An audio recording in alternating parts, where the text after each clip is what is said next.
একটা সভ্যতা ছিল, ওই সভ্যতার বাদশার নাম ছিল দাকিয়ানুস। কি নাম? দাকিয়ানুস। এই বাদশার যে রাজ্যটা ছিল, এখানে সমস্ত রকম আল্লাহদ্রোহী কাজ হতো, শিরিক হতো, হারাম হতো, কুফরি হতো, আপনার অশ্লীলতা থাকতো, জেনা, ব্যভিচার, মদ সব দিয়ে ভর্তি ছিল একটা সমাজ। এই সমাজের বাদশার নাম কি ছিল? দাকিয়ানুস। এটা কত বছর আগে আল্লাহ ভালো জানেন, তবে আমাদের উম্মার থেকে অনেক আগে, এটা শিওর, নিশ্চিত। তো এরকম একটা সমাজের মধ্যে কিছু যুবককে আল্লাহ পাক হেদায়েত দিলেন। যুবক ভাইদের জন্য সুসংবাদ, কিছু যুবককে আল্লাহ পাক হেদায়েত দিলেন, এবং সেই যুবকরা সাধারণ কোনো যুবক ছিল না, বরং ওই সোসাইটির যারা নেতৃস্থানীয় ব্যক্তি তাদের সন্তান ছিল তারা। সুবহানাল্লাহ। হেদায়েত পাওয়ার পর তারা যেটা করলো, তারা ঈমানটা গোপন রাখলো। এরপর এক পর্যায়ে জানাজানি হয়ে গেল, তারা অন্যকে দাওয়াত দিতে লাগলো। দাওয়াতে খুব একটা ফলাফল আসলো না, বরং ওই স্বৈরাচারী শাসক দাকিয়ানুস সে তাদেরকে ধরে ফেলল। ধরে 3 দিনের আলটিমেটাম দিল, 3 দিনের মধ্যে যদি এই ধর্ম ত্যাগ না করেছো, আমাদের ধর্মে ফিরে না আসছো, তাহলে তোমাদেরকে মৃত্যুদণ্ড দিব। কথা কি বুঝতে পারছেন আমার? এবার তারা চিন্তা করছেন এখন কি করা যায়। তাদের সাথে একটা কুকুর ছিল। কি ছিল? কুকুর। এবার তারা চিন্তা করলেন আমরা এখান থেকে চলে যাব, আমরা এখানে ফাসাদ সৃষ্টি করব না, এদের সাথে আপোষও করব না, ধর্ম ত্যাগও করব না, আমরা এক আল্লাহর তাওহীদে থাকবো, এখান থেকে ডিসকানেক্টেড হয়ে যাব, এই ফিতনাময় পরিবেশ থেকে আমরা সরে যাব, সাইলেন্টলি এখান থেকে লিভ করব। তারা চলে গেলেন। তারা চলে যাচ্ছিলেন অন্য কোনো জায়গার দিকে। পথিমধ্যে তারা ক্লান্ত অনুভব করলেন, একটা গুহার মধ্যে আশ্রয় নিলেন। সেই গুহায় শোয়া মাত্রই তারা ঘুমিয়ে পড়লেন। এবার ঘুম থেকে উঠলেন, ওঠার পর একজন বলছেন যে কতদিন ঘুমিয়েছি আমরা? একজন উত্তর করছেন হয়তো একদিন ঘুমিয়েছি বা একদিনের কিছু অংশ। আরেকজন বলছে আল্লাহ ভালো জানেন কতদিন ঘুমিয়েছি। আচ্ছা ঠিক আছে, আমরা ক্ষুধার্ত, এই পয়সাগুলো নাও, নিয়ে বাজারে যাও, বাজারে গিয়ে কিছু খাবার কিনে নিয়ে আসো। এবার সেই ব্যক্তি পয়সাগুলো নিল, নিয়ে বাজারের উদ্দেশ্যে রওনা দিচ্ছে। এবার গুহা থেকে বের হয়ে সে যা দেখলো, এই দৃশ্য দেখে তার কাছে মনে হচ্ছে সে স্বপ্ন দেখছে। এটা কোনো স্বপ্ন, দুঃস্বপ্ন মনে হয়। যে রাস্তা দিয়ে তারা এসেছে এখনকার রাস্তা এমন নয়, যেই পথ দিয়ে তারা গতকালকে এসেছে সেই পথটা এমন নয়, যে বাজারে সে গেল সেই বাজারটা আগের মতো নয়। তার কাছে মনে হচ্ছে সে স্বপ্ন দেখছে। যাই হোক, সে দোকানদারকে বলল যে কিছু রুটি দাও আমাকে। দোকানদার কিছু রুটি দিল, সেই ব্যক্তি পয়সাটা দিয়ে দিল তাকে। পয়সাটা হাতে নিয়ে সেই ব্যক্তি বলছে এই পয়সা, এই গুপ্তধন কোথায় পেয়েছো? দাঁড়াও, এখানে এখানে দাঁড়াও, কোথায় এই গুপ্তধন পেয়েছো? এই ব্যক্তির অবস্থা কিন্তু খারাপ। চিন্তা করেন আপনার অবস্থা কি হতে পারতো তখন। এই ব্যক্তি বলছে কোথায় পাবো এই পয়সা? তা আমার পয়সা, আমার উপার্জন করা পয়সা, কোনো গুপ্তধন পাইনি আমি। এই ব্যক্তি বলছে দোকানদার, এখানে যে রাজার সিগনেচার দেওয়া আছে, এই দাকিয়ানুস বাদশা, এ তো 300 বছর আগে মারা গেছে। কত বছর? 300 বছর আগে মারা গেছে। এখন এই লোকের মাথা আরো খারাপ। কি বলে? কারণ দাকিয়ানুস বাদশার আন্ডারে যারা বড় বড় নেতৃস্থানীয় ব্যক্তি ছিলেন, আমরা ওদের সন্তান, আমাদের চেয়ে ভালো কে চিনবে রাজাকে, তাই না? তার কাছে বিষয়টা একটু এলোমেলো মনে হচ্ছে। যাই হোক, সেখানে ওই যে পুলিশ প্রশাসন চলে আসলো। কি হয়েছে এখানে, ঘটনা কি? এই ঘটনা, এই দেখেন, এই দেখেন দাকিয়ানুস বাদশার আমার পয়সা এই ব্যক্তি আমাকে দিচ্ছে, এই গুপ্তধন পেয়েছে কোনো, একে ধরেন। তো ওকে ধরে নিয়ে রাজার কাছে নিয়ে যাওয়া হলো। এবার রাজার যে ওই যে সিংহাসন এবং রাজপ্রাসাদ, এখানে ঢোকার পর তার চোখ ছানা বানা। এ তো সেই বাদশা না যেই বাদশার তত্ত্বাবধানে আমরা ছিলাম এবং গতকাল রাতে আমরা যেখান থেকে বের হয়েছিলাম, এ অন্য এক বাদশা। তো তার কাছে বিষয়টা এখন বুঝতে শুরু করলো সে, যে মনে হয় অনেক সময় পার হয়ে গেছে, হয়তোবা আমরা অনেক সময় ঘুমিয়েছিলাম। এই যে বাদশা, এই বাদশাটা দাকিয়ানুস বাদশার মতো স্বৈরাচারী নয়। শোনেন, ভালো করে শোনেন, এই জেনারেশন ওই দাকিয়ানুস বাদশার মতো স্বৈরাচারী নয়। তারা কুফরি, শিরিক, হারাম, জেনা, অশ্লীলতা এগুলোর সাথে সম্পৃক্ত নয়। শুধু একটা বিষয় তারা বিশ্বাস করে না এই জেনারেশন, সেটা হচ্ছে তারা বিশ্বাস করে না যে আল্লাহ পাক মৃত্যুর পরে আবার মানুষকে জীবিত করতে পারবে। এটা এরা বিশ্বাস করে না। কথা বুঝতে পারছেন? এবার এই বাদশা বলছে, তোমরা কি সেই 7 জন বা 9 জন যুবক যারা আজকে থেকে 300 বছর আগে এখান থেকে চলে গিয়েছিলে? তোমার বাকি সাথীরা কোথায়? এই যুবক বলছেন, বাকি সাথীরা গুহায় আছে। বাকি সাথীরা গুহায় আছে। এবার বাদশা তার ডেলিগেশন টিম নিয়ে সেখানে গেল, গিয়ে দেখলো হ্যাঁ সেখানে এখনো বাকি সাথীরা আছে। আপনাকে বুঝাতে পারলাম কি যে এই যুব সমাজ কত বছর ঘুমিয়েছিলেন? প্রায় 309 বছর আল্লাহ পাক এদেরকে ঘুম পাড়িয়ে রেখেছেন। রাখানোর পর আবার জীবিত করেছেন। করে তারা যে সভ্যতা থেকে বের হয়েছিল, যে সভ্যতা ছিল জালেম, ফাসেক, অশ্লীলতায়, হারামে লিপ্ত, এরপর অন্য একটা সভ্যতার সময় তাদেরকে জীবিত করেছেন, ঘুম থেকে উঠিয়েছেন, যারা পরকালে বিশ্বাস করতো না। আল্লাহ পাক এই 7 জন বা 9 জন যুবককে দিয়ে একটা পুরো সভ্যতাকে মেসেজ দিলেন যে আল্লাহ এই 300 বছর ঘুম পাড়িয়ে জীবিত করতে পারেন, ঘুম থেকে ওঠাতে পারেন, সে আল্লাহ অবশ্যই মৃত্যুর পর মানুষকে পুনরুজ্জীবিত করতে পারবেন। সবাই ইমানদার হয়ে গেল, আলহামদুলিল্লাহ। কি মেসেজ? মেসেজগুলো শুনে। ওই দাকিয়ানুস বাদশার যে যুগটা ছিল, ওই যুগের অবস্থার এখনকার বিশ্বের অবস্থার মধ্যে কোনো পার্থক্য নাই। ওই দাকিয়ানুস বাদশার যুগটা ছিল শিরকে ভরা, এখনকার ওয়ার্ল্ডটা শিরকে ভরা। ধর্ম, অর্থনীতি, রাজনীতি, জিওপলিটিক্স, সামাজিক বিষয়, প্রতিটা বিষয়ের মধ্যে শিরকের আগ্রাসন দিয়ে ভরা আছে। আপনাকে ওই 2 চোখ দিয়ে দেখতে হবে। কয় চোখ দিয়ে? ওই যুগটা যেমন অশ্লীলতায় পূর্ণ ছিল, এখনকার যুগের দিকে তাকিয়ে দেখবেন অশ্লীলতায় পরিপূর্ণ যুগ একটা। ফ্যামিলিস্ট রেভলিউশন, নেক্সট ড্রেস আপ, ছেলে মেয়ের পোশাক পরা, মেয়ে ছেলের পোশাক পরা, পর্নোগ্রাফি, জিনা, ব্যভিচার, পরকিয়া, এগুলোতে ভর্তি হয়ে গেছে এখনকার বিশ্বটা। ঠিক দাকিয়ানুস বাদশার যুগের মতো। দাকিয়ানুস বাদশার যুগের মতোই হালাল হারামের পরোয়া মানুষ এখন করছে না। সুদ খাচ্ছে, ঘুষ খাচ্ছে, দুর্নীতি করছে, অন্যের সম্পদ আত্মসাৎ করছে, রিজিকের ক্ষেত্রে হালাল হারামের কোনো পরোয়া করছে না। ঠিক ওই যুগের মতোই প্রতিটা বিষয়, কুফর, শিরিক, অশ্লীলতা, মাদক, পর্নোগ্রাফি, হালাল হারামের মানদণ্ড উল্টে দেওয়া, আল্লাহর হালালকে হারাম করা, আল্লাহর হারামকে হালাল করে নেওয়া, শিরিক করা, স্ট্যাচু ওয়ার্শিপ করা, প্রতিটা বিষয় এই বিশ্বের মধ্যে আছে। এবং যে বিশ্বে মাসিহুদ দাজ্জাল বের হবে, যখন সে বের হবে, তখনকার বিশ্বে এগুলো আরো সর্বোচ্চ মাত্রায় থাকবে। এখন যা আছে তার চেয়ে আরো বেশি মাত্রায় থাকবে। এখন মেসেজটা কি? এরকম অবস্থাতেও আল্লাহ পাক কিছু যুবককে হেদায়েত করবেন ইনশাআল্লাহ। কিছু মানুষকে আল্লাহ পাক হেদায়েত করবেন। ইন্নাহুম ফিতয়া আমানু বিরাব্বিহিম ওয়া জিদনাহুম হুদা। ওইরকম সমাজের মধ্যেও আমি কিছু যুবককে হেদায়েত করেছিলাম যারা আমার প্রতি ঈমান নিয়ে এসেছিল এবং আমি তাদের হেদায়েতকে বাড়িয়ে দিয়েছিলাম। আল্লাহ পাক যুব সমাজকে হেদায়েত করবেন ইনশাআল্লাহ আগামীতে, এবং এখনো করবেন ইনশাআল্লাহ, এবং আল্লাহ পাক তাদের হেদায়েতকে বাড়িয়ে দিবেন ইনশাআল্লাহ। এরপর কাজ কি? ওই যুব সমাজ কি করেছিল? ঈমানটা প্রথমে গোপন রেখেছে। আপনাকে প্রথমে সাইলেন্টলি দিনের কাজ করতে হবে, তারপর প্রকাশ্যে দাওয়াত দিয়েছে, আপনাকেও দাওয়াতে কাজ করতে হবে। এরপর দেখবেন বাধা এসেছে, তাদেরকে আলটিমেটাম দেওয়া হয়েছে, তারা এই ফিতনাময় পরিবেশ থেকে নিজেরা সরে গিয়েছেন, ডিটাচড হয়ে গিয়েছেন। ওই ফিতনাময় পরিবেশে কিন্তু তারা কোনো জঙ্গিবাদী সন্ত্রাসী কর্মকাণ্ড করেন নাই, করেছেন? সাইলেন্টলি সরে গেছেন ওখান থেকে, এই ফিতনার সাথে আমি নাই। এবার রাসূলের হাদিসে আসেন, নবী সাল্লাল্লাহু আলাইহি ওয়াসাল্লাম বলেছেন, শেষ জামানে এমন একটা সময় আসবে যখন মানুষের ঈমান ধরে রাখা হাতের মধ্যে আগুন ধরে রাখার মতো হবে। মানুষ সকালে মুমিন থাকবে, বিকেলে কাফের হয়ে যাবে, বিকেলে কাফের থাকবে, সকালে মুমিন হবে। মানুষ এমন হবে, ইয়াবিউর রাজুলু দীনাহু লিগারদি দুনিয়া, মানুষ দুনিয়ার স্বার্থে দিনকে বিক্রি করে দিবে। নবীজি বলেছেন এমন একটা যুগ আসবে যখন ফিতনা এমন ভাবে ছড়িয়ে পড়বে যে মুমিনের কাছে ঈমান বাঁচানোর জন্য শ্রেষ্ঠ সম্পদ হবে কিছু বকরির পাল, গবাদি পশু। এগুলোকে নিয়ে সে পাহাড়ি এলাকায় চলে যাবে, সেখানে গিয়ে থাকা শুরু করবে, সমাজ থেকে ডিটাচড। ফিতনা এমন ভাবে ছড়িয়ে পড়বে। নবীজি আরো বলেছেন আমর ইবনে আস রাদিয়াল্লাহু আনহুকে, ফিতনাময় পরিবেশে তুমি কি করবা? ঘরে থাকবা বেশি বেশি, মানুষের সাথে বেশি মেশার দরকার নাই, নিজের পাপের জন্য কান্নাকাটি করতে থাকবা, আর মানুষের সাথে কম কথা বলবা, কম বের হবো বাসা থেকে।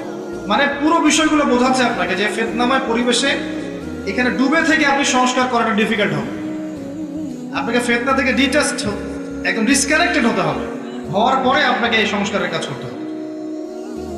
আসহাবুল কাহফ এই কাজ করেছেন, দাজ্জালের সভ্যতায় মুমিনরা যারা ঈমান বাঁচিয়ে রাখতে চাইবে তাদেরকে ফিতনা থেকে ডিসকানেক্টেড হতে হবে। পরিবারকে সময় দেন, বাসায় থাকেন, বিনা প্রয়োজনে বাইরে বের হবেন না, বেশি বেশি তওবা ইস্তেগফার করেন, আমলনামা গুছিয়ে নেন, মানুষের সাথে বেশি মেশার দরকার নাই, বেশি ফিতনাময় পরিবেশে এসে সংস্কার করতে যাওয়ার দরকার নাই। আপনি নিজেকে নিয়ে ব্যস্ত থাকেন, পরিবারকে নিয়ে ব্যস্ত থাকেন, নিজের ঈমান আমলটা হেফাজত করার চেষ্টা করেন। কারণ এমন একটা পরিবেশ আসবে যে ফিতনাগুলো এত ভয়াবহ হবে যে আপনার কাছে এরকম ডিসকানেকশন ছাড়া কোনো পথই খোলা থাকবে না। এখন হয়তো তেমনটা নয়, কিন্তু আসবে আস্তে আস্তে সামনে। এখনো দাওয়াতি কাজ করছেন, প্রেক্ষাপট সবসময় এমন থাকবে না। আল্লাহ পাক বোঝার তৌফিক দান করুন, আমিন। এই দৃষ্টিভঙ্গিটাকে কাজে লাগাই আমরা জাস্ট আরেকটা গল্প শিখবো আজকে, এবং এই গল্প আপনাকে বলে দিবে কিভাবে আপনি মাসিহুদ দাজ্জালের ফিতনা থেকে বাঁচতে পারবেন।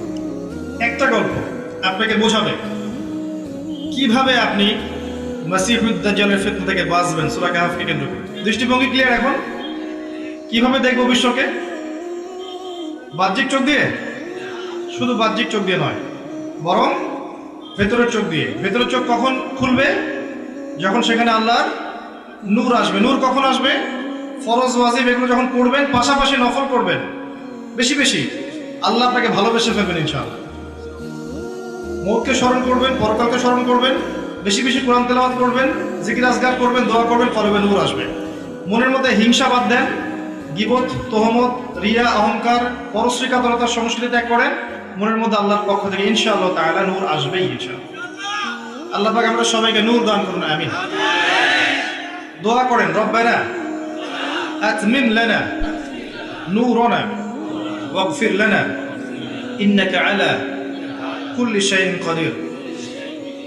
এই সূরার মধ্যে ইন টোটাল 4টা গল্প আছে। কয়টা? 4টা। প্রথম গল্পটা হচ্ছে আসহাবুল কাহফ বা গুহাবাসীর কি হয়েছে। দ্বিতীয় গল্পটা হচ্ছে দুই বন্ধুর গল্প। একজন প্রচন্ড ধনী ছিল, একজন দরিদ্র। ধনী বন্ধু আল্লাহ দ্রোহী ছিল, আর দরিদ্র বন্ধু ছিল আল্লাহওয়ালা। আল্লাহ পাক ধনী বন্ধুটাকে ধ্বংস করে দেন, তার সম্পদ সহ তাকে ধ্বংস করেন, আর গরিব বন্ধুটাকে আল্লাহ পাক জান্নাত দান করেন। 3 নম্বর গল্পটা হচ্ছে নবী মূসা আলাইহিস সালাম এবং খিদর আলাইহিস সালামের গল্প। তারা দুইজন একটা সফর করেছিলেন, এই সফরের গল্প। আর 4 নম্বর গল্পটা হচ্ছে যুলকারনাইন আলাইহিস সালাম, তার গল্প। এখন এই সূরার মধ্যে আপনাকে আমি বলেছি আগেই যে মাসিহুদ দাজ্জাল থেকে বাঁচার মূল তত্ত্ব বা থিওরি, ফিলোসফি এখানে দেয়া আছে। এটা আপনাকে খুঁজতে হলে আগে চলে যেতে হবে কোথায় জানেন? আগে যেতে হবে মূসা এবং খিদর আলাইহিস সালামের গল্পে। কেন? আপনি গল্পটা শুরু করলে বুঝবেন। আসেন শুরু করি। নবী সাল্লাল্লাহু আলাইহি ওয়াসাল্লাম, বুখারী হাদিসে এসেছে, এটা অন্য অনেক হাদিসের গ্রন্থে এসেছে যে মূসা আলাইহিস সালাম একদিন খুতবা দিচ্ছেন এবং খুতবাটা খুব চমৎকার হচ্ছিল।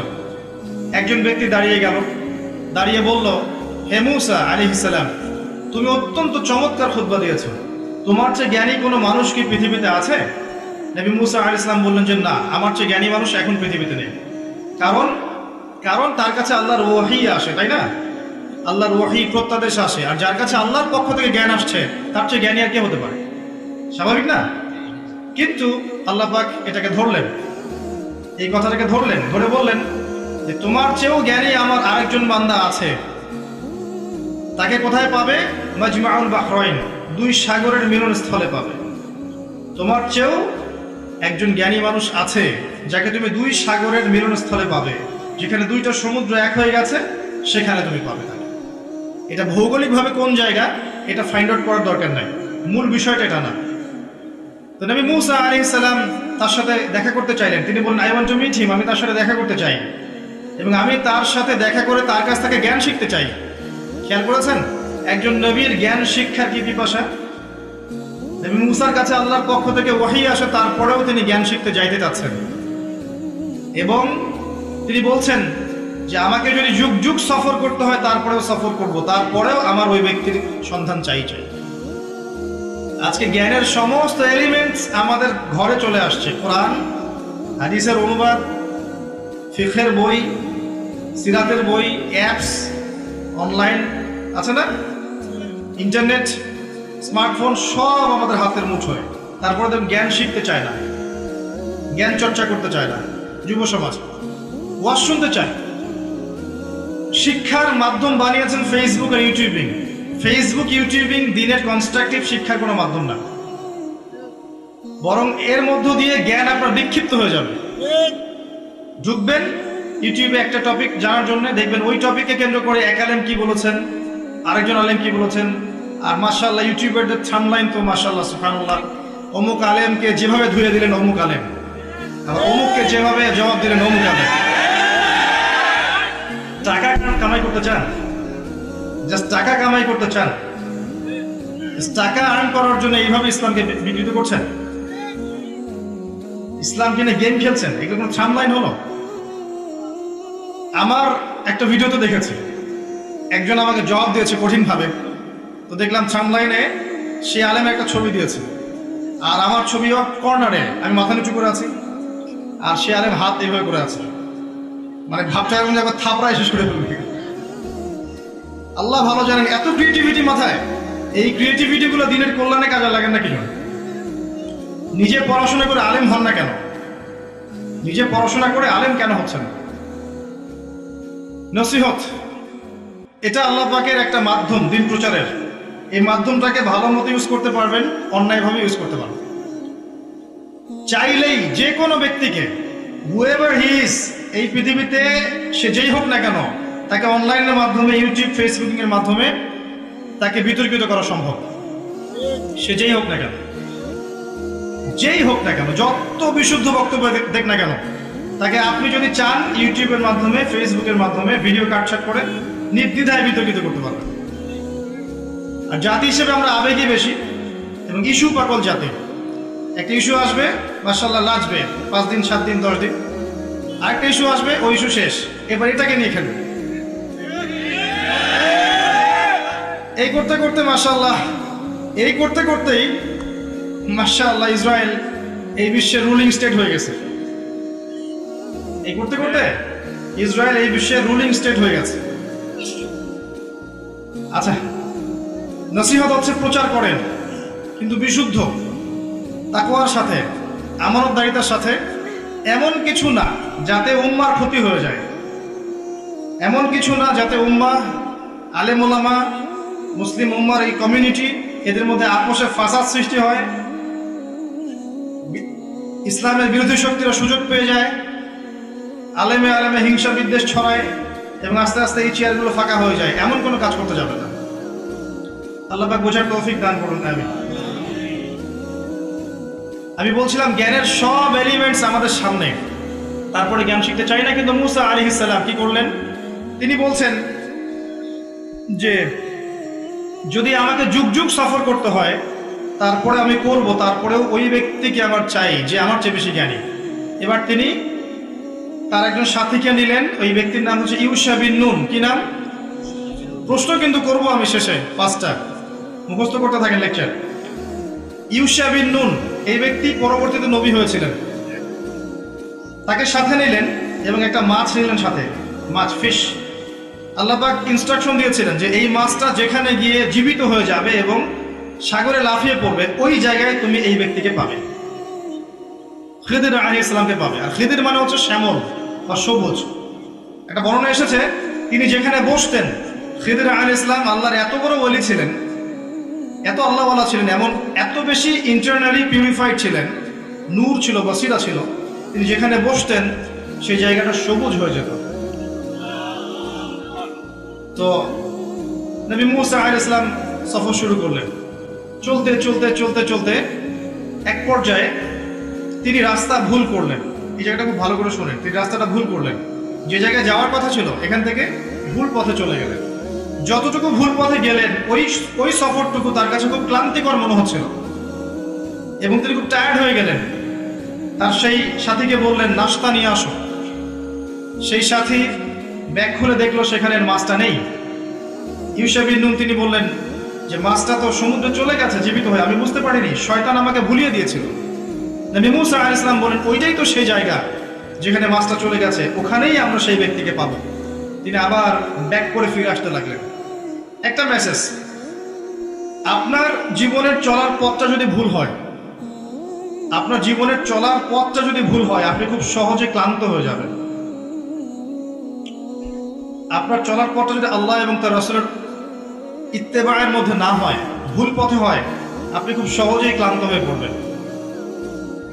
ক্লান্ত হয়ে যাচ্ছেন না? এখন হতাশ হচ্ছেন না জীবনে? হচ্ছে। আমাদের যুব সমাজ এখন হতাশ। যুব সমাজ হতাশায় ভোগে, টেনশনে ভোগে। অর্থের টেনশন, পরিবারের রেসপন্সিবিলিটি টেনশন, সামনে ফিউচার টেনশন, কি করব, অনেক টেনশনে ভোগে। হতাশাগ্রস্ত যুব সমাজ কিন্তু। এবং এক পর্যায়ে দেখবেন তারা নেশা করতে গেছে, গার্লফ্রেন্ডের কাছে শান্তি খুঁজতে যাচ্ছে, মিউজিকের কাছে শান্তি খুঁজতে যাচ্ছে, ক্যাসিনো, জুয়া, মাদক, এইসব জায়গায় শান্তি খুঁজতে যাচ্ছে। কেন জানেন? সে ভিতর থেকে হতাশ, সে ভিতর থেকে কষ্টে ভুগছে, মানসিক কষ্টে ভুগছে। এই কারণে সে এইসব জায়গায় গিয়ে সুকুন বা পিস খোঁজার চেষ্টা করছে। আসলে আদতে এই আল কোরআন, এই বইটার, আল্লাহর এই কিতাবের কাছে না আসলে, আল্লাহ পাকের এই কিতাবের কাছে না আসলে সে আদতে শান্তি পাবে না। অনলি আল কোরআন আপনাকে চিরস্থায়ী প্রশান্তি দিবে ইনশাআল্লাহ। তো যেটা বলছিলাম, তার চলার পথটা ভুল হওয়ার সাথে সাথেই তিনি ক্লান্ত হয়ে পড়ছিলেন।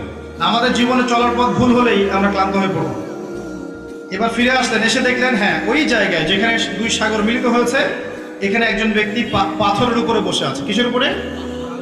এখানে একটা মেসেজ যে আপনাকে শেষ জামানার স্কলার হতে হলে, যারা আল্লাহর ওয়াহির জ্ঞান দিয়ে বিশ্বকে চ্যালেঞ্জ করবে এবং সবচেয়ে জ্ঞানী মানুষের পর্যায়ভুক্ত হবে, খিদর আলাইহিস সালামের মতো, তাদের চরিত্রটা ওই পাথরের মতো হতে হবে, রক স্টিল, একদম শক্ত, সামান্য বাতাসে টলে যাবে না, একদম পাথরের মতো শক্ত হতে হবে যদি আপনি শেষ জামানার দাজ্জালীয় সভ্যতাকে ডিল করতে চান। আচ্ছা, এবার সেই ব্যক্তি বসে আছেন, মুসা আলাইহিস সালাম আসলেন, এসে বললেন আসসালামু আলাইকুম। সেই ব্যক্তি বললেন, খিদর আলাইহিস সালাম, এই জনমানব শূন্য জায়গায় সালাম কোত্থেকে আসলো? মুসা আলাইহিস সালাম বললেন যে আমি মুসা। তো তিনি বলছেন, তুমি কি বনী ইসরাইলের মুসা? তুমি কি বনী ইসরাইলের মুসা? মুসা আলাইহিস সালাম বলেন, হ্যাঁ, আমি বনী ইসরাইলের মুসা। আমি আপনার কাছে এসেছি এই কারণে যে আমি জেনেছি আপনার কাছে আল্লাহর পক্ষ থেকে জ্ঞান আছে, আমি সেই জ্ঞান শিখতে চাই। এবং খিদর আলাইহিস সালাম বললেন যে কিন্তু তুমি তো আমার সাথে ধৈর্য ধরতে পারবে না। কথাগুলো একটু বোঝার চেষ্টা করেন। যখন তিনি বলেছেন তুমি কি বনী ইসরাইলের মুসা, তার মানে হচ্ছে কি জানেন? খিদর আলাইহিস সালাম বনী ইসরাইলের কেউ নয়, তাই নয়? তিনি বনী ইসরাইলের কেউ নন, বনী ইসরাইলের বাইরের মানুষ।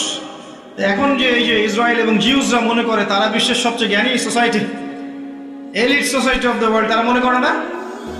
সত্যিকারের অর্থে পৃথিবীর সবচেয়ে জ্ঞানী মানুষ তাদের মধ্যে নয়, মুহাম্মদ সাল্লাল্লাহু আলাইহি ওয়াসাল্লামের উম্মতের মধ্যে আছে। বনী ইসরাইলের মধ্যে সবচেয়ে জ্ঞানী মানুষ নেই। খিদর আলাইহিস সালাম তিনি বনী ইসরাইল ছিলেন না। এবার রেসপন্সটা দেখেন, আমি আপনার কাছে জ্ঞান শিখতে চাই। তিনি বলছেন তুমি তো ধৈর্য ধরতে পারবে না। স্টুডেন্ট আসছে, টিচার বলছে, স্টুডেন্ট এসে বলছে আমি জ্ঞান শিখতে চাই ওস্তাদ। ওস্তাদ বলছে তুমি তো সবর করতে পারবে না। কি পরিমাণ দূরদর্শিতা থাকলে একজন ওস্তাদ বলতে পারেন তুমি তো ধৈর্য ধরতে পারবে না। অনেক সময় বলি না, আমরা ক্লাস নেই না, টিচার যারা আছে, এক বছর পড়ানোর পর বলি না যে এই ব্যক্তি পাস করতে পারবে না, তুই পারবি না পাস করতে। আর একজনকে বলি না যে হ্যাঁ এই মাশাআল্লাহ ভালো করবে ইনশাআল্লাহ, বলি না? আমাদের পড়াতে পড়াতে একটা এক্সপিরিয়েন্স হয় না?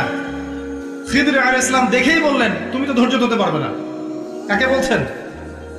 মুসা আলাইহিস সালাম কোন নবী জানেন? জলিলুল কদর নবী, একজন যার সাথে ফেরাউনের স্মৃতি জড়িত, তাই নয় কি? আচ্ছা, তো মুসা আলাইহিস সালাম বললেন যে ইনশাআল্লাহ আমি সবর করব, ইনশাআল্লাহ আমি সবর করবো। এই সূরার শুরুতে আমি আপনাকে ইনশাআল্লাহর ফজিলত শুনিয়েছি। এবার খিদর আলাইহিস সালাম বললেন ঠিক আছে তুমি আমার সাথে চলো, কিন্তু আমাকে কোনো প্রশ্ন করতে পারবে না, আমাকে কোনো প্রশ্ন করতে পারবে না। যদি প্রশ্ন করো তাহলে তুমি আমার সাথে চলতে পারবে না। নবী মুসা বলেন ঠিক আছে আলাইহিস সালাম। তারা চলতে লাগলেন। এবার শোনেন, তিনটা ঘটনা ঘটলো। তারা চলতে লাগলেন, চলতে লাগলেন, চলতে লাগলেন। এক পর্যায়ে তারা নৌকায় উঠলেন নদী পার হওয়ার জন্য। নদী পার হওয়ার একটু আগেই খিদর আলাইহিস সালাম নৌকার তলদেশটাকে ফুটা করে ফেললেন, একটা ঘটনা। দুই নাম্বার, একটা বাচ্চাকে পেলেন, খিদর আলাইহিস সালাম, ছোট্ট বাচ্চা, নিষ্পাপ। এই বাচ্চাটাকে খিদর আলাইহিস সালাম হত্যা করে ফেললেন, মার্ডার। 3 নাম্বার, একটা গ্রামে ঢুকলেন, মেহমানদারি চাইলেন, খাবার পানি চাইলেন, গ্রামের লোকজন মেহমানদারি করলো না, খারাপ ব্যবহার করলো। তারপরেও খিদর আলাইহিস সালাম ওই বাড়ির ভেঙে পড়া দেয়ালটাকে নিজের হাতে নির্মাণ করলেন, বিনা পারিশ্রমিকে, কোনো পারিশ্রমিক ছাড়াই। এই 3টা ঘটনাতেই নবী মুসা আলাইহিস সালাম বললেন, আপনি এটা কি করছেন? যারা আমাদেরকে বিনা পারিশ্রমিকে নদী পার করিয়ে দিল, আপনি তাদের নৌকা ফুটা করে ফেললেন, আপনি তো একটা অন্যায় কাজ করলেন। খিদর আলাইহিস সালাম বললেন, আমি কি তোমাকে বলিনি তুমি ধৈর্য ধরতে পারবে না? বললেন, ঠিক আছে, এরপরে কোনো প্রশ্ন করবো না, আমি ভুলে গিয়েছিলাম। আবার সামনে চললেন, বাচ্চাকে হত্যা করলেন। আর নবী মুসা আলাইহিস সালাম বললেন, এটা আপনি কি করলেন? আগের পাপের চেয়ে এটা তো আরো বড় অন্যায় মনে হচ্ছে, একটা নিষ্পাপ বাচ্চাকে হত্যা করে ফেললেন। তারপর খিদর আলাইহিস সালাম বললেন, আরেকটা প্রশ্ন করো, তাহলে এখানেই সফর শেষ। আবার চললেন, ওই যে দেয়াল নির্মাণ করলেন। নবী মুসা আলাইহিস সালাম বললেন, আপনি তো চাইলে পারিশ্রমিক নিতে পারতেন। এবার খিদর আলাইহিস সালাম বললেন, হাযা ফিরাকু বাইনি ওয়া বাইনিক। আমি কিন্তু আরবিগুলো বলছি না, অনেক সময় চলে যাবে, শুধু বাংলাটুকু বলছি। হাযা ফিরাকু বাইনি ওয়া বাইনিক, এই হলো তোমার আমার পার্থক্য। এখন তোমার আমার চলার পথ আলাদা, তুমি সবর করতে পারো নাই। নবী মুহাম্মদ সাল্লাল্লাহু আলাইহি ওয়াসাল্লাম বলেছিলেন যে সেদিন যদি মুসা আলাইহিস সালাম সবর করতে পারতেন, তাহলে অনেক জ্ঞান শেখা যেত, আর অনেক ঘটনা ঘটতো, জ্ঞান শেখা যেত। তো যাওয়ার আগে খিদর আলাইহিস সালাম বলে দিলেন, আমি তোমাকে জানিয়ে দিচ্ছি মুসা, কি কারণে আমি কাজগুলো করেছি। ওই নৌকার তলদেশ যদি ফুটা না করতাম, তাহলে জলদস্যুদের একটা দল সেই নৌকাটাকে হাইজ্যাক করে নিয়ে যেত। কারণ তারা ভালো ফ্রেশ নৌকা পেলে নিয়ে যায়, ত্রুটিযুক্ত নৌকা তারা নেয় না। আমি ওই নৌকাটা ফুটা করে এই দরিদ্র জেলেদের উপকার করে দিয়েছি। কথা কি বুঝতে পারছেন? ওই বাচ্চাটাকে আমি এই কারণে হত্যা করেছি যে আল্লাহর নির্দেশেই করেছি। আমার কাছে আল্লাহর পক্ষ থেকে জ্ঞান এসেছে যে এই বাচ্চা যখন বড় হবে, তখন একটা বড় কাফের হবে, এবং সে নিজেও কুফরি করবে, তার পিতামাতাকে পর্যন্ত কাফের বানিয়ে ছাড়বে। আল্লাহর নির্দেশে আমি তাকে হত্যা করেছি। আর ওই যে দেয়াল নির্মাণ করেছি, ওই দেয়ালটা ছিল 2 জন এতিম বাচ্চার সম্পত্তি। ওই দেয়ালের নিচে এই 2 এতিম বাচ্চার পৈতৃক রেখে যাওয়া সম্পত্তি আছে। যদি নির্মাণ না করতাম, অন্য মানুষ সম্পত্তি নিয়ে চলে যেত। আমি নির্মাণ করেছি, এরা যখন বড় হবে তখন সম্পত্তি তারা নিজেরাই পেয়ে যাবে। এই 3টা ঘটনাতেই তোমার কাছে মনে হয়েছে যে আমি অন্যায় করছি, কিন্তু প্রকৃত দৃষ্টিভঙ্গি হচ্ছে এই যে বাহ্যিক চোখ দিয়ে যা দেখা যায় সবসময় তা সত্য নয়। অভ্যন্তরীণ চোখ দিয়ে যখন আপনি দেখবেন, আল্লাহর নূর দিয়ে আপনি দেখতে পারবেন, তখন আপনি বুঝতে পারবেন সত্যিকার অর্থে কোনটা হক কোনটা বাতিল। সূরা কাহফ কিভাবে আপনাকে দাজ্জাল থেকে বাঁচাবে, এটা বুঝতে হলে আগে আপনার দৃষ্টিভঙ্গি ঠিক করতে হবে। এই জন্য আল্লাহ পাক এই সূরার মধ্যে গল্পটা দিয়েছেন। আগে সবাইকে খিদর আলাইহিস সালামের মতো দূরদর্শিতা সম্পন্ন হতে হবে। শুধু বাহ্যিক চোখ দিয়ে দেখলেই হবে না, বিশ্বকে ভিতরের চোখটা দিয়ে দেখতে হবে। বাইরের চোখ দিয়ে দেখলে আপনি বুঝবেন যে বিশ্ব এগিয়ে যাচ্ছে, মাশাআল্লাহ, সায়েন্স এন্ড টেকনোলজি, মাশাআল্লাহ, চাঁদে যাচ্ছি, মঙ্গলে অভিযান পাঠাচ্ছি, অন্যান্য গ্রহে পানি খুঁজে বেড়াচ্ছি, পারমাণবিক অস্ত্র তৈরি করেছি, world bank, IMF, United Nations, সামরিক বাহিনী, কত কিছু ওয়ার্ল্ডে, ফার্স্ট লেন অফ লাইফ, সভ্যতা এগিয়ে গেছে, তাই না? ভিতরের চোখ দিয়ে আপনি দেখলে বুঝবেন এই পুরো ওয়ার্ল্ডটা এগিয়ে যাচ্ছে ঠিকই, বাট কিয়ামতের দিকে। আগে দৃষ্টিভঙ্গি চেঞ্জ করতে হবে এবং আল্লাহর নূর দিয়ে দেখতে হবে কোন কলবের মধ্যে নূর আসবে, যেই কলব নিয়মিত পরকালকে স্মরণ করে, মৌতকে স্মরণ করে, বেশি বেশি কোরআন তেলাওয়াত করে, বেশি থেকে বেশি আল্লাহর জিকির করে, তাসবিহ তাহলিল করে, আল্লাহর কাছে দোয়া করে, নফল নামাজ পড়ে, দান সাদাকা করে, রোজা রাখে, এইসব কলবের মধ্যে নূর আসতে পারে। যে কলবের মধ্যে হিংসা নাই, বিদ্বেষ নাই, কারো প্রতি পরশ্রী কাতরতা নাই, রিয়া নাই, অহংকার নাই, এইসব কলবে আল্লাহ নূর আসবে ইনশাআল্লাহ। এগুলো একসাথে না হলে ওই কলবে নূর আসবে না। আল্লাহ নূর না আসলে আপনি আল্লাহর নূর দিয়ে দেখতে পারবেন না। দেখেন, মুসা আলাইহিস সালাম কিন্তু একজন নবী ছিলেন, তারপরেও 3টা ক্ষেত্রে তিনি তাকে ভেটো দিচ্ছেন, এটা কেন করছেন, এটা কেন করছেন, এটা কেন করছেন। তিনি প্রকৃত অর্থ বুঝতে পারছেন না। আর খিদর আলাইহিস সালাম, তার কাছে আল্লাহ প্রদত্ত জ্ঞান ছিল, তিনি বাহ্যিক চোখ আর ভিতরের চোখ, 2টা চোখকে কাজে লাগিয়ে দেখছেন যে দূরে কি হতে যাচ্ছে। কথা কি বুঝতে পারছেন? এই অবস্থায় যদি আমরা না আসতে পারি শেষ জামানার মানুষ যারা আছে, তাহলে আমাদের ধ্বংস কেউ ঠেকাতে পারবে না। বাহ্যিক চোখ দিয়ে দেখবেন মাশাআল্লাহ সব এগিয়ে যাচ্ছে, কিন্তু আল্লাহর নূর দিয়ে দেখলে আপনি বুঝতে পারবেন সব সত্যিকার অর্থেই পজিটিভলি আগাচ্ছে না, বরং ধ্বংসের দিকে আগাচ্ছে।